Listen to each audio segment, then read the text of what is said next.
There are so many art challenges out there. I think for every month there is one art challenge. This one I stumbled upon receiving an email from Liz Steele, and I dived in just right away. This is Direct Watercolor challenge for 30 days in June, meaning to paint directly with watercolor without any underdrawing for 30 days of June. This is day 28 of this challenge. So far I've managed to stick to this schedule. This is more a discipline and it needs to fit in your day. This is not about producing perfect art and to fill your sketchbook only with perfect sketches.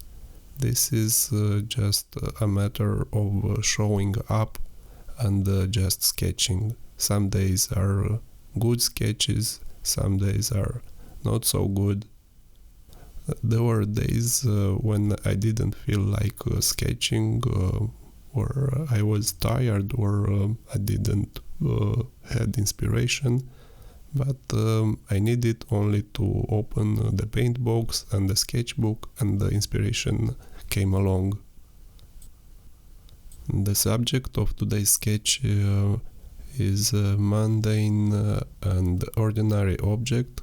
It doesn't need to be something considered beautiful in order to sketch it. In order to build a routine, the beginning steps should be easy and effortless, so you can stick to it on a regular basis. Even if you do only some swatches of color every day, it's already a step forward, as you learn how watercolor acts by playing with different amounts of water.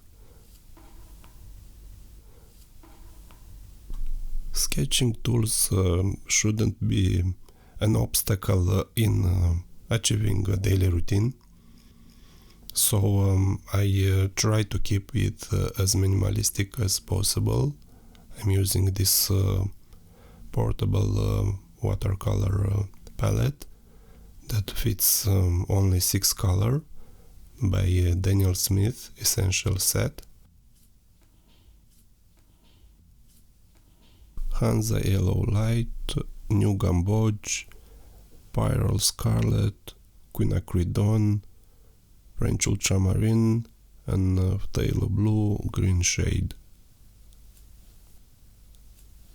From this basic set you can mix virtually any secondary and tertiary color, so you don't need to carry around a box of thousands of colors.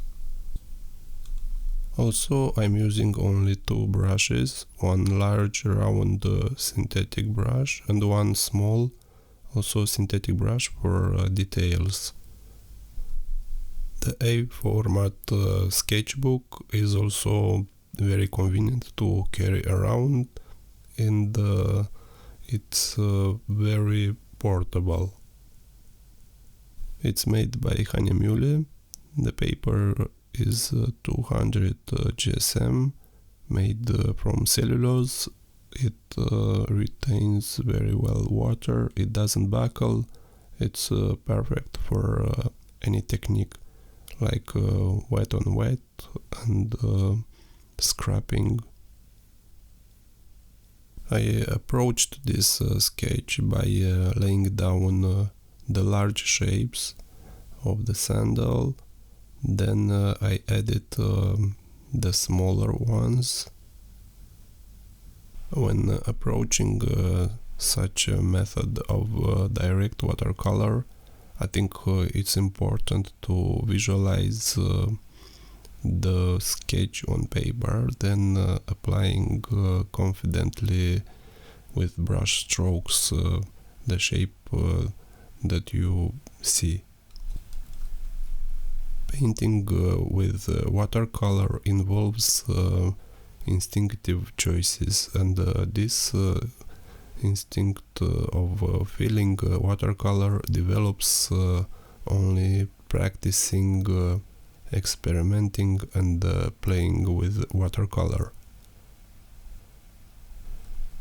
Direct sketching with watercolor, besides this challenge, is also very convenient when sketching on location and you are in a hurry. You don't waste time drawing. This technique implies two pillars of visual representation, painting and drawing, but only in different order. You paint, then you draw. The brush is a very versatile tool in this case, because initially with the flat of the brush you lay down flat washes, then you can add details drawing with the tip of the brush. If I didn't had this limited choice of colors, I would have definitely used Payne's gray or other grays for representing this sandal, but in this case mixing colors pushes to creative solutions, and this grays is more vibrant with these blue shades. Sketching everyday objects is a great way to develop your observational skills and to enrich your visual vocabulary. Thank you for watching. Bye!